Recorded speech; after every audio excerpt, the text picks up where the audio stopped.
miq, mirë se po takohemi për gatuar një recetë mjaft të veçantë. Është koha e hitave. Tashmë i gjeni të freskëta janë ato të njomat, të cilat në këtë kohë më së shumti mund të i konsumoni. Do ta gatuaj një pite apo hiternik, sido që e quani, krejtësisht në mënyrën time si gjithmonë. Mbushja do të jetë mjaft e veçantë, pasi që do të përmbaj mjaft qep të bardha, diku 4 copë. Mirë po sasia do të jetë mjaftueshme, e konsiderueshme, kështu që për këtë tepsi ndoshta 2 qep mjaftojnë. Unë sot po i gatuaj pak më shumë për shkak se jemi shumë. Për ndryshe do ta keni recetën ndoshta pak më të saktë në vazhdim. Kështu, qepët do t'i grimcoj, do t'i skuqi derisa të zbutën pak, pastaj do t'i shtoj hitat, do t'i skuqi pak hitat dhe me njëherë i largoj nga ena, do t'ja shtoj vezët, pak kos të kulluar, kjo do t'jetë domethënë mbushja. Mund t'i shtoni kopra përshtatet në hitenik mjaft, ashtu si në spinaq, mirë po për hir të asaj tradicionale, kështu që nuk po i shtoj, e keni opsionale, mu m'pëlqen tepër. Krep, piper, asgjë tjetër. Kurse sa i përket brumit, tu kam millin e misrit, të cilin do ta përvloj me ujë dhe do t'i shtoj vetëm pak gjallë. Nuk do të gatuhet në atë mënyrën krejt klasike e cila futet në yndyrë, do t'jetë pak më e butë, më e lehtë në ngrënie pastaj. Kjo është domethënë e gjitha sa i përket prezantimit. Në fund fare do t'ja shtoj pak miell përmbi, në mënyrë që pak të mbetet ashtu pak më e fortë, ma si kokra. Atëherë po filloj spari, uji veç po mblon. Po filloj spari me qepët.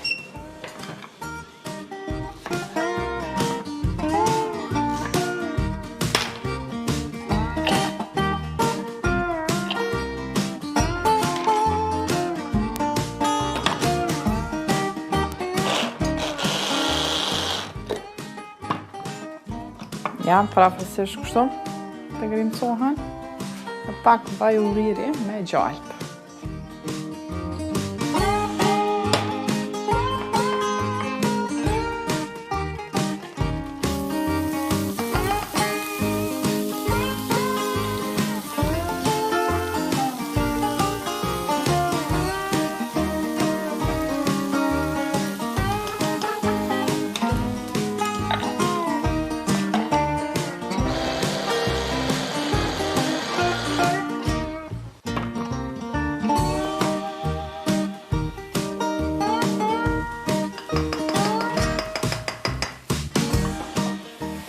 Tepsin po e fus në purr, në mënyrë që të ngrohet mirë.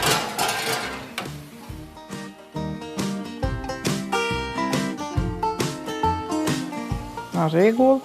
Qept do të zbuten dal nga dal derisa ta marrin një teksturë jo të karamelizuar, pak më pak, mirë po të zbuten.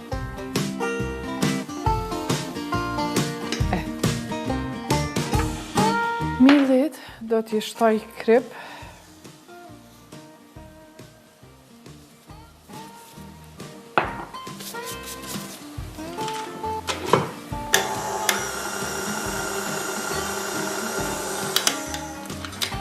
Do t'i shtoj gjallë.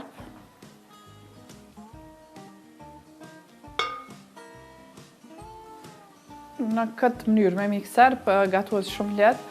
Zakonisht buka kallamoqe, ashtu popullor që po e thonë, po buka e misrit duhet gatuhet me ujë të bluar, duke e mbledhur sa më shpejt, që është pak problem për shkak nxehtësisë. Në këtë rast e kam shumë të lehtë. Kështu që nëse keni ndonjë mikser, mund ta gatuani kështu. E tash po e marr ujin e bluar, po e gatuaj brumin.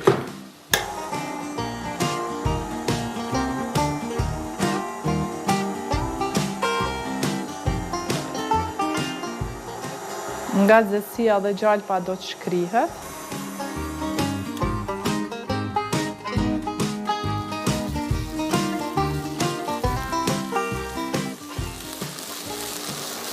Qepët janë gati, janë zbutur mjaftueshëm, tash do t'ja shtoj hitat.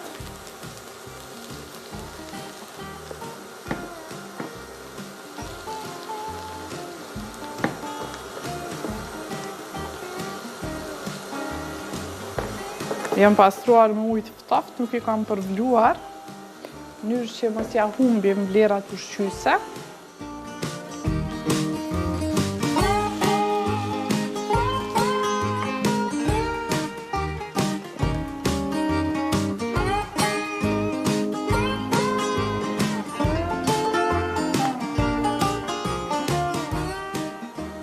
Hitat janë gati, po i kaloj me njëherë në enë tjetër, që të vazhdoj me përpunim.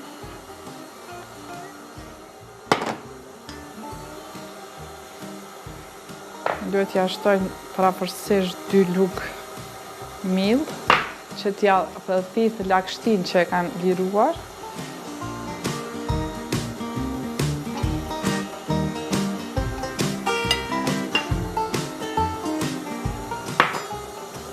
Brumi është gati, do t'ja shtoj një kos të kulluar dhe pastaj vezët. Kos rrugove.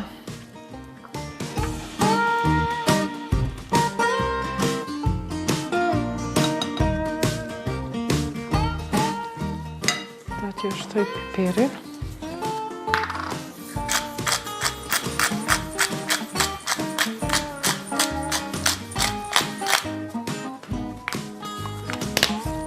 Kripën.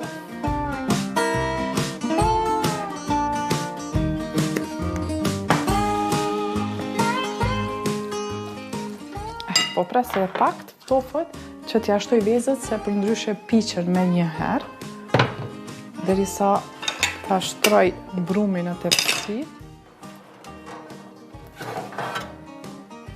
Tepsia është ngrohur mjaft. T'ja shtoj qalpën.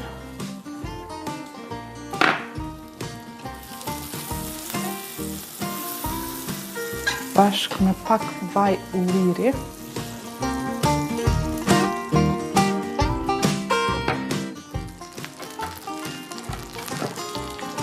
Do t'ja largoj sasinë e tepërt. Shtroj brumin.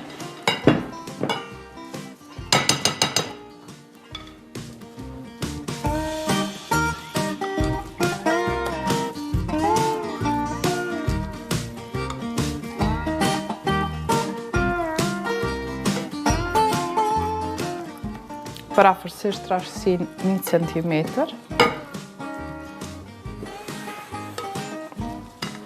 Shtoj mbi vezët fillimisht.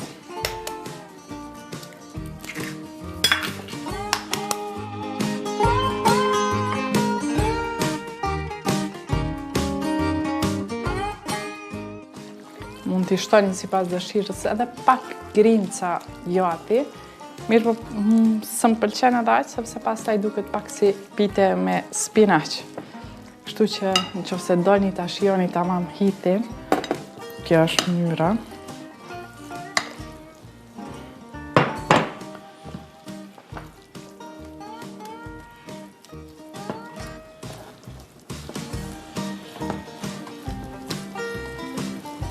Edhe bishtat të gjelbër të qepëve të reja përshtaten shumë. Qoftë se keni.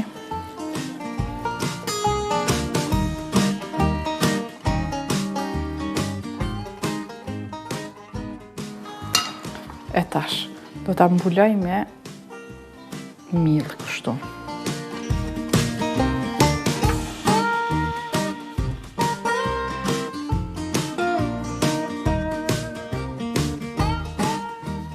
Ja, perfekt. Tash pak gjallë për mbi.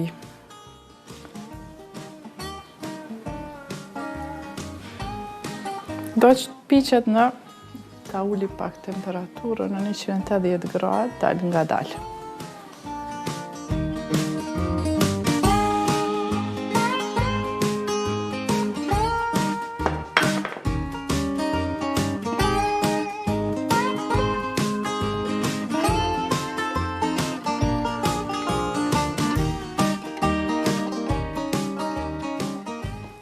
Do të qemi më vonë me prezentimin e produktit final.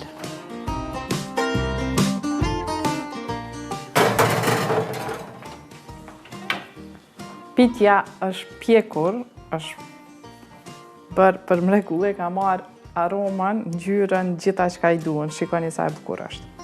Pastaj edhe tepsia, ku në mënyrë fare të lehtë del prej këto. Vetëm ta bëj një rrotullim të shpejtë.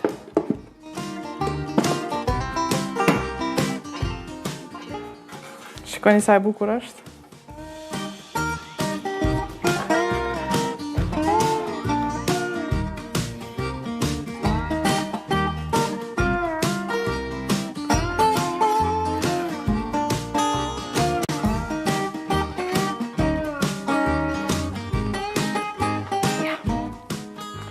Kjo është pamja që e ka marrë, besoj që shifët edhe me sy se sa perfekte është gatuar.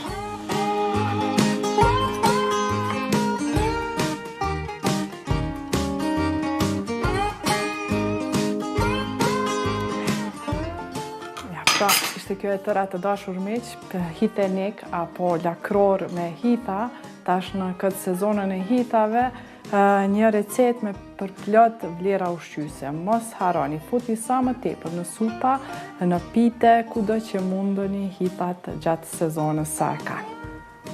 Ne do të vazhdojmë nesër me recetën e radhës. Mirupafshim.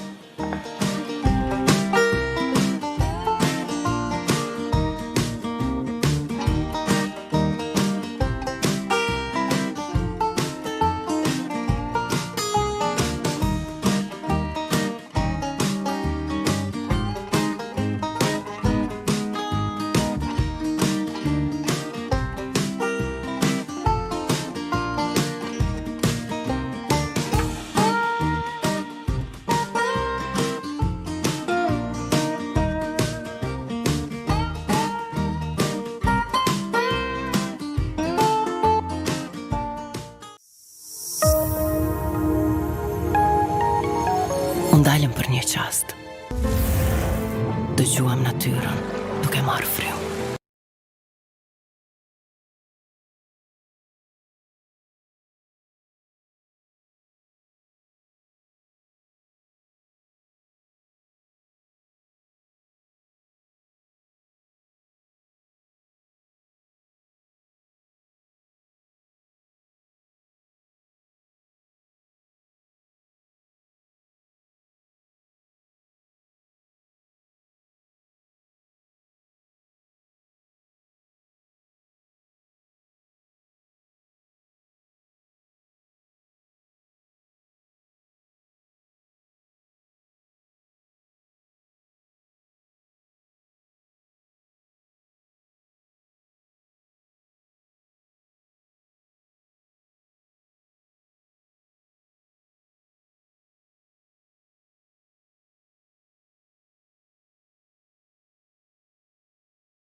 Jemi rikthyer në pjesën e dytë të emisionit, edhe si çdo herë ju të cilët na ndjeni vazhdimisht e dini që është koha për bisedën tonë në studio.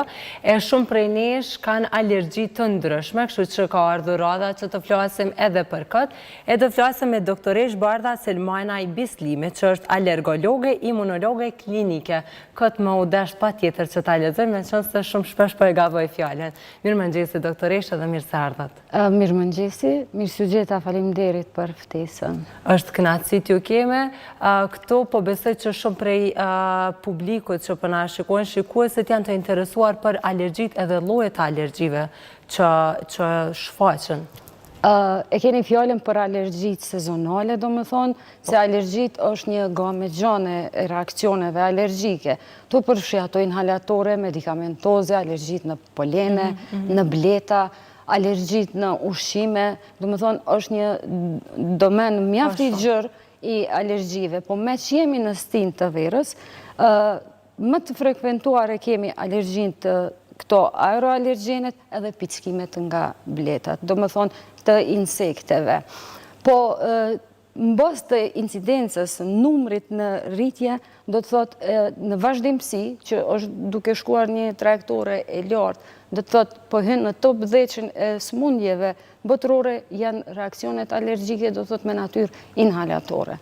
Po mendohet se janë shumë faktorë, do më thonë, ndryshimet klimatike, zhvillimi industrializmit, të gjitha këto po ndikojnë që të kemi një antigenitet më të fuqishëm, do të thotë të rritë imunogenitetin alergjeni se sa në kohrat e kaluara. Kur e dim faktin se sa është nivelli ndotjes e ambientit, unë e kom fjallën pikrish për të ne.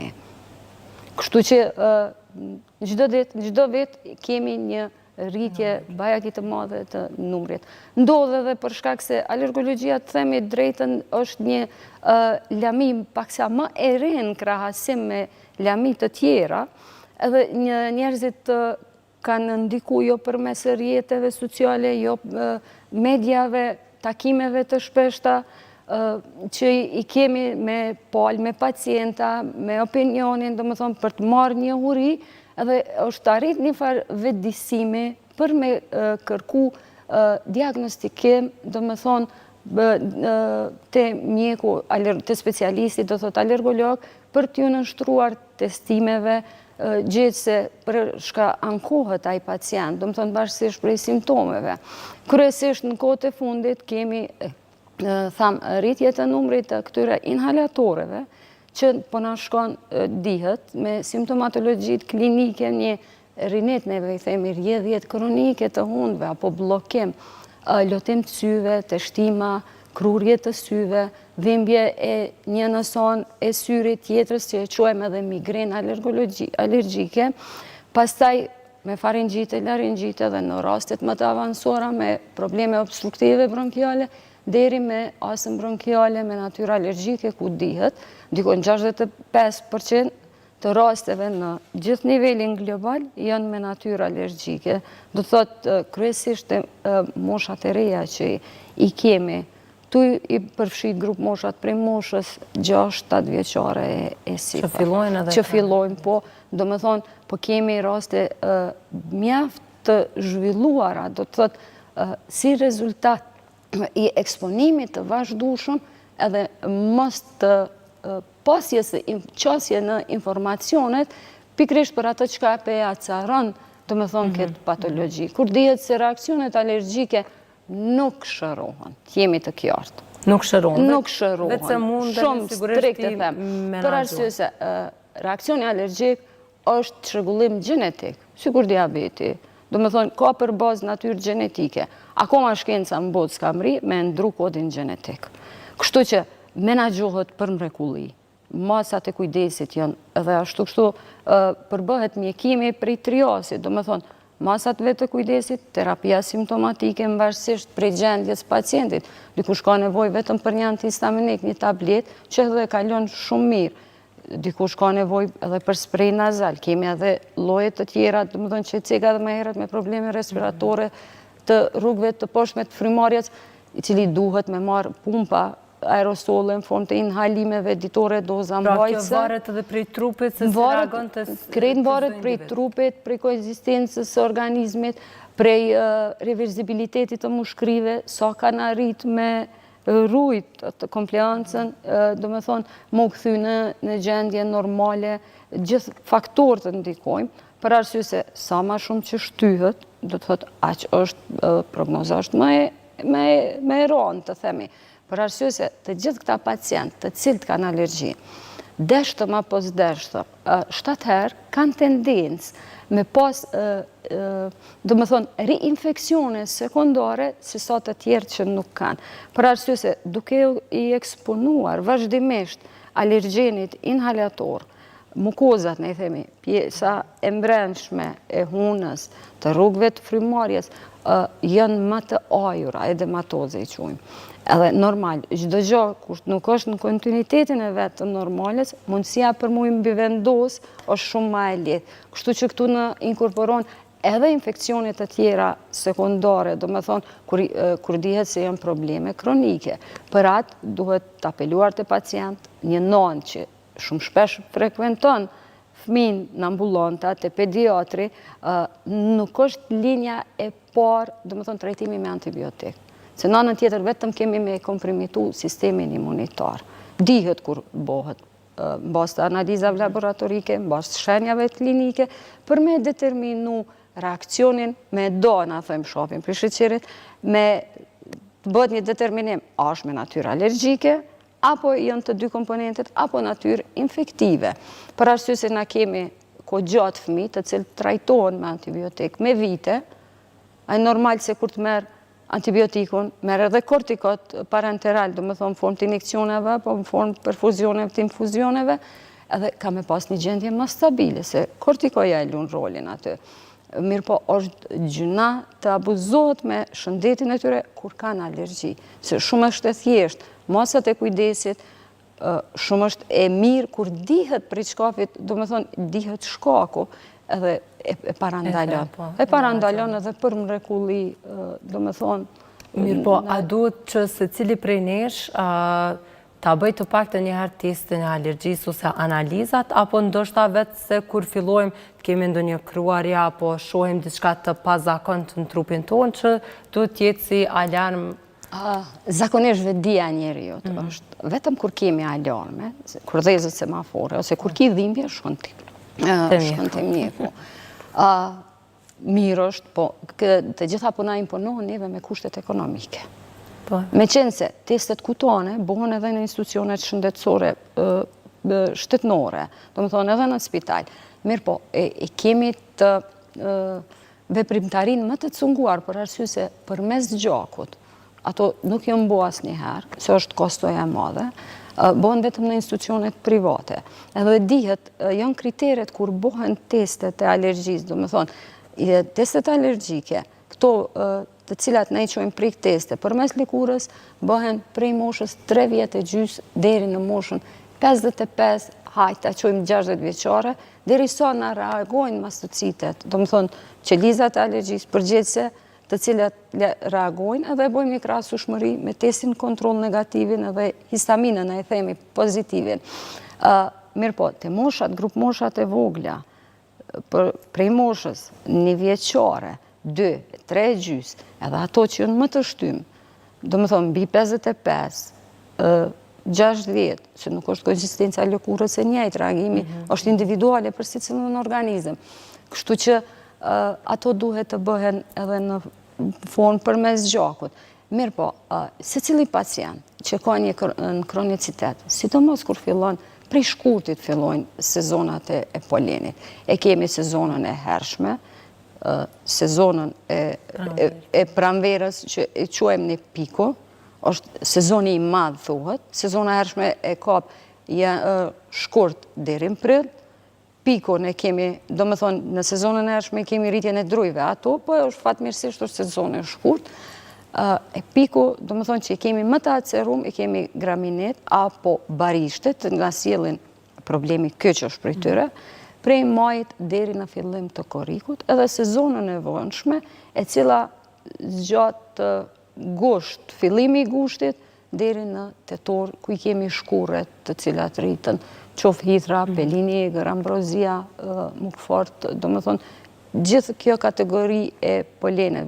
Kështu që, kur ta marim një mesatare, një farë statistike, atëherë shohim se polenizim kemi gjithë gjatë vitit. Kjo ka ndodhur pak se na ka shty sezonën e polenit edhe klima. Ja po është pranverë, verën dimën, edhe po fillon lulëzimi më herët, mandej po e kemi edhe një shtymje të polenizimit edhe po rritet, do me thonë, në niveli i simptomatologjisë. Kështu që kur tym të tema që më pytet që a kemi nevojë me bo, do të gjithë pacientët që ka një lotim të syve, kërumje, të shtima, pa simptome të tjera, pa ethe, pa në temperatur, kolitje në mëngjes, është ajo ndjenja, na i thëmë si ndjenje gullumuqit në fët, e determinon shumë let me pacient, se duhesh mi u përshtat nivelit edhe mënyrës qasje se si i pyce. Jo të gjithë termet mjekësore dhe nuk jam nga ajo që me pacient shesi mend, apo ti tregojmë sa dim apo s'dim, po e shef në praktik, në trajtim, në suksesin e ti, do me thonë. Shumë është me rëndësi qasja dhe marja informacioneve, ne i thojmë anamneza, do thotë. Normal që edhe pacientin do të di si ta menagjoj pasaj situatën ose kur. Pastaj, pasi që në nështrojët testimeve, edhe kemi një rezultim pozitiv të në qoftë në polene, apo këto aerogenet janë edhe plurat, të cilat janë të vitin, pluri shtëpijak, mandej mykrat, epiteli i shtazve, moca, qenë, këta të cilët kanë dëshirë me mbajtë, do me thonë shtaz, ata të cilët kanë alergji në pluhën shtëpijak, nuk i sugjerohet. Për arsye se është vazhdimisht në kontakt me antigenet, edhe ato e njofin si familje të vetë, kështu që me kohën deshtëm apo s'deshtëm, ka mu sensibilizuaj organizëm. Po si ta menagjojnë persona që kanë alergji, për shambull në plurin shtëpjak? Qka duhet bëjnë? Për shambull në plurin shtëpjak, po. Ne me vrejt, mirë, po persone që ka alergji është... Po, se zakonisht ne kemi me pacienta këtë fërkim, se thoi, unë e pastroj shtëpinë, ne e pastrojmë shtëpinë dhe si është e mundën, jo. Pluni shtëpjak o problem global. Nuk është për shkak pa pastërtis. Me po akarjeni, është një mikroorganizëm e cili jeton në ambientet shtëpjake.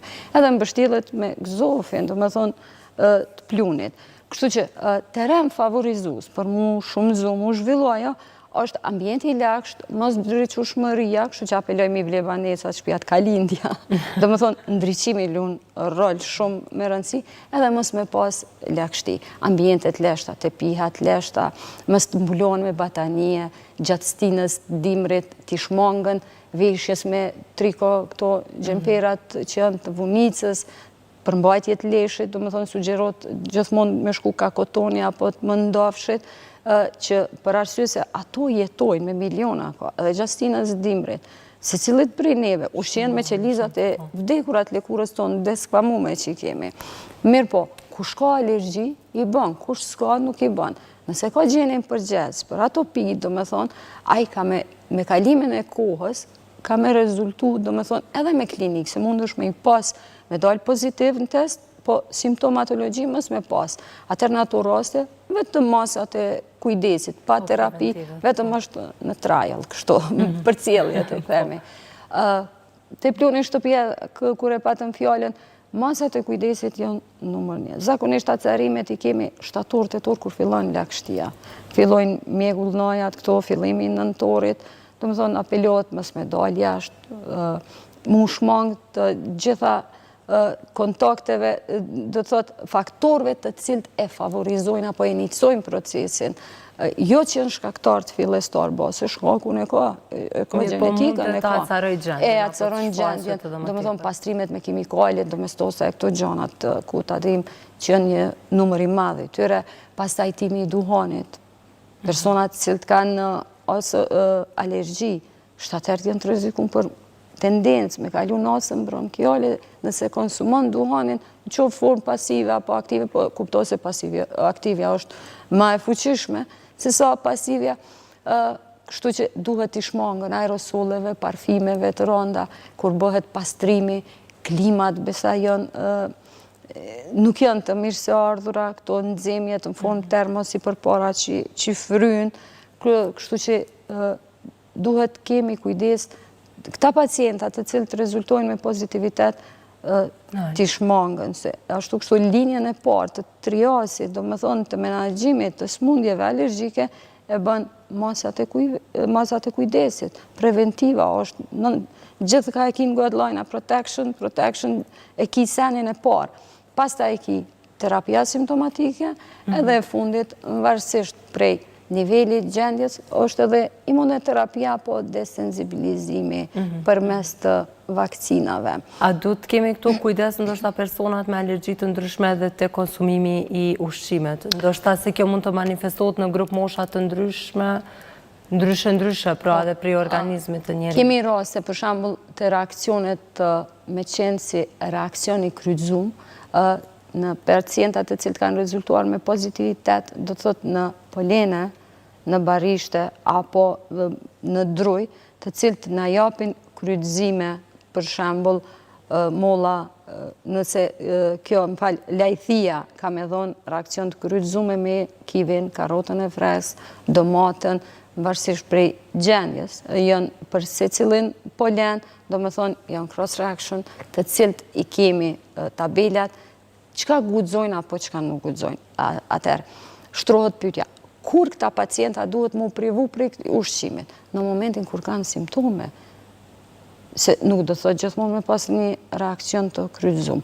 Po në atë moment, na kemi raste shumë, për shembull që kanë lajthi, edhe japin reakcion të kryqëzum edhe me mollën e gjelbërt. Dhe thotë si ja nis me mund dalë fryma, më kruhet qelza, e në ato raste nuk guxojmë me provoku, për arsye se, sipas PD-s amerikane, na i marrim gjitha udhërëfyset prej tyre, kështu që problem kur japin me reakcionet, të më thonë, ushqimore të kryqëzume, i vetmi sen është me ndalë ato. Se kur nuk i dihet, mundet me ndodhë një desensibilizim natyral, përmes ushqimeve nuk kemi një parametër mac me ditë sa sasi se ajo kur futët alergjeni është protein.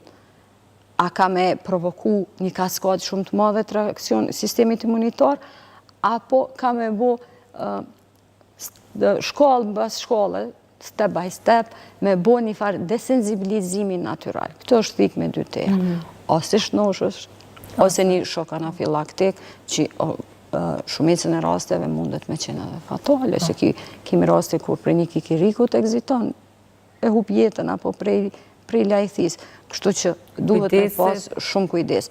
Kur është reakcion alergjik i pastër, për shembull në lajthi, kikirik është determinu, ka pas simptome, fillimisht janë reakcionet më të lehta, ndryshime lëkurore, urtikarje, kolitje, frymëzanie, këto gjanat, atëherë duhet strikt nanat me pas kujdes, me qu listën nëse janë në institucionet për kujdesit, shëndrime ditore, apo në qerdhen, shkolla, në hengje familjare, në për tubime ditlindje të lojlojshme që i po bohen festa për fëmi, kështu që duhet jenë shumë të vëmendshëm në këtë drejtim. Për arsye se çdo gjë që futet përmes gojës, qoftë medikamentet, qoftë ushqimoret, reakcioni është bajagi i fuqishëm. Doktoresht, të faleminderit shumë për këtë bisedë të këndshme, po besoj që të gjithë shikuesit i kanë marrë këshillat që është dashur, po më duket se është temë shumë e gjerë, edhe gjysma e pyetjeve të tjera do të na mbesin për një herë tjetër. Faleminderit për ftesën. Tema është e gjerë, po shpresojmë sadopak kanë marrë një informacion bazë. Faleminderit shumë, ishte kënaqësi. Ndërsa ne me njëherë do të lidhemi me Gonxhën, të shohim çka kemi nga ajo. Përshëndetje Gonxha. Përshëndetje Agnesa, për juve dhe krejt shikuesit e Koha Vizionit. Ne ndodhemi këtu në oborin e shkollës Fajkonica, me qenë se sot do të diskutojmë me zonën Leonora Shabani rreth vullnetarët të cilët do të ju ndihmojnë fëmijëve me nevoja të veçanta gjatë këtij viti shkollor dhe kur ata kanë nevojë. Përshëndetje zonja Leonora. Përshëndetje, faleminderit shumë për ftesën. Faleminderit ti që ke gjetë ku me nda këto informata me neve. A mundesh me na fol për iniciativën e mbledhjes vullnetarëve në ndihmë për fëmijët me nevoja të veçanta? Zakonisht në shtetin tonë fëmijët me nevoja të veçanta gjithmonë kanë qenë të lanur pastore. Dhe në momentin kur asistentët nuk votohen në Parlamentin e Kosovës, kjo është një iniciativë ku do ndihmonte prindërit që kanë fëmijë me nevoja të veçanta e që nuk kanë mundësi të paguajnë një asistent privat për fëmijët e tyre. Kjo iniciativë deri tashti për 2 vite rresht ka kalu numrin mbi 200 vullnetarë që kanë ofruar shërbime vullnetare për fëmijët me nevoja të veçanta e që kanë ndihmuar jashtëzakonisht në gjithë përfshirjen e tyre. Ne po mundohemi që sa më shumë të rrisim numrin dhe të shpërndahet kjo iniciativë vullnetare. Mbi të gjitha përfitojnë fëmijët më shumti, përfiton studenti për arsye se pajisët me aftësi profesionale. Gjithashtu mësuesja do e ketë një mbështetje jashtëzakonisht madhe kur është një i rritur në klasë, Po gjithashtu prindi është ai që nuk ka nevojë të paguaj për një asistent shtesë, pasi që se kuptohet që institucionet tona nuk e ofrojnë këtë shërbim për fëmijët. Zonja Leonora, viti i ri shkollor tashmë është dashur të filloj, mirë po për shkak gjendjes me pandeminë është shtyrë edhe me gjasë mësimi do të mbahet online. Sa është e vështirë, dihet që është e vështirë për fëmijët me nevoja të veçanta, mirë po këta vullnetarët asistent a kanë për të shkuar në shtëpitë e tyre apo si do të zgjidhet kjo çështja? Po shpresojmë që edhe Këshilli i Prindërve në nivel qendror dhe në nivelet lokale të bëj presion për zbashkun për arsye se fëmijët duhet shkojnë në shkolla, duhet të qëndrojnë në objekte shkollore. Mësimi online, sidomos për fëmijët me nevoja të veçanta, është shumë e vështirë për arsye se fëmijët me nevoja të veçanta, ata që e shohin, e prekin edhe e mësojnë ma lehtë. Dhe jo vetëm fëmijët me nevoja të veçanta këtu përfitojnë shumica e fëmijëve. Dhe ne kemi për obligim i mbrojtë fëmijët e tonë, ti pa isëm me gjana elementare të sa i përket kësaj pandemie, po gjithashtu fëmijët e tonë duhet të shkojnë në objektin shkollor dhe duhet mësojnë. Nëse fëmijët me nevoja të veçanta në mësimin online nuk munden me pas sukses. Dhe kjo ja u vështirëson prindërve ende më shumë, për arsye se prindrit janë 24 orë me fëmijët me nevoja të veçanta dhe sa i përket mësimit online, ata nuk janë ekspertë dhe kam pak problem me kuptu se çysh duhet me punu dhe çysh duhet me bërë në situatat e caktuara. Kështu që edhe gjatë asaj kohe ku prindi shkon, ku fëmia shkon në shkollë, atëherë dhe prindi pak largohet, gjithashtu fëmia pavarësohet se nuk është non-stop me prindin. Zakonisht asnjë fëmijë nuk ka qef me pas prindin afër, kështu që edhe fëmijët me nevoja të veçanta nuk kanë qef me pas prindin afër. Dhe do të kanë sukses më shumë kur është mësuesja në klasë, e sidomos kur e ka mësuesja dhe një mësuese mbështetëse apo një asistent për fëmijët me nevoja të veçanta. Po atëherë viti i sot i kësaj iniciative është? Po fillon viti i tretë shkollor dhe për fat të mirë më jam përgjigjur jashtëzakonisht shumë vullnetar. Edhe është një çudi se prej 100% të studentëve, 99.9 janë vetëm vajza, dhe kuptohet vajza dhe gra, dhe 0.01, apo më thonë prej krejt këtij numri, vetëm 2 djemë kanë qenë vullnetar gjatë kësaj periudhe 3 vjeçare. Dhe për fat mirë është për herë të parë që ofrohet edhe logopedi përmes kësaj iniciative, ofrohet logopedi dhe gradualisht këto iniciativa në bashkëpunim me organizatën tash Instituti Kosovar për Logopedi, po shpresojmë që këto logopedët në përshkolla të zgjerojmë, si që e kemi bo në shkollën Hilmi Rakovica e që ndihman logopedia Ardita Uka. Krejt këto bëhen në mënyrë vullnetare, dhe fëmijët janë përfituar jashtëzakonisht mëdhaj dhe ma e mira e kësaj është që po ofrohet dashuri dhe gjithë vullnetarët po e dojnë profesionin që e kanë zgjedhur. Zonja Leonora, ju përmendët që logopedët për herë të parë po përfshihen në këtë iniciativë tuaj, përveç logopedëve dhe logopedisë, cilat fusha tjera përfshihen, po mendoj studentët cilave drejtime? Është fakulteti i edukimit, është fakulteti i psikologjisë, i punës sociale dhe i logopedisë, kuptohet edhe i pedagogjisë. Gjithë këta që kanë bëjnë edhe me fëmijët. Këta, në fakt, është iniciativa në vitin 2018 e kam dërguar iniciativa në Ministrinë e Arsimit, po për fat keq nuk është bë, që gjitha këto drejtimet të bëhet obligative praktika profesionale. Nuk është bë deri tash, ai ministri më pa thonë që nuk ka fonde, në fakt kjo iniciativë nuk kishte nevojë për fonde, vetëm se i obligon studentët e merr një vendim ministri dhe obligon studentët gjithë të kryjnë praktikën profesionale, njëjtë sikur çush e ka fakulteti i mjekësisë apo çush e ka edhe fakulteti i juridikut, njëjtë edhe këto drejtime të kenë praktikën profesionale në institucione shkollore. Cilat janë planet edhe objektivat për të ardhmen e kësaj iniciative nga ana juaj? Po shpresoj me një të ardhme të shkurt që kjo iniciativë të bëhet realitet dhe ta udhëheqin institucione shtetërore, për arsye se është jashtëzakonisht e vështirë me menaxhu, është e vështirë në qoftë se organizatat nuk mundemi përfshi gjithë fëmijët. Dhe nëse është dora, nëse marrin këtë iniciativë dhe bojnë shteti, institucionet lokale dhe ato shkollore, do të ishte më e lehtë për arsye se gjithë fëmijët do e merrshin këtë shërbim, gjithë fëmijët në nivel shtetëror. Dhe asnjë fëmijë nuk do kishte mbetur pa shërbimet e duhur në shkollën e vet. Kështu që shpresojmë që me një të ardhme të afërt të këto shërbime të ofrohen nga vetë institucionet shtetërore. Leonora, ne ju urojmë shumë suksese në realizimin e iniciativës juaj dhe krejt objektiva që e keni rreth kësaj iniciative, edhe njëkohësisht ju falenderojmë shumë që keni gjetë kohë me nda me neve këtë intervistë dhe këto informata. Faleminderit shumë, unë veç kisha dashur me shfrytzu duke bo thirrje që të më shkruajnë sa më shumë vullnetar që të ndihmojnë fëmijët me nevoja të veçanta e njëkohësisht të pajisen me aftësi profesionale të tyre.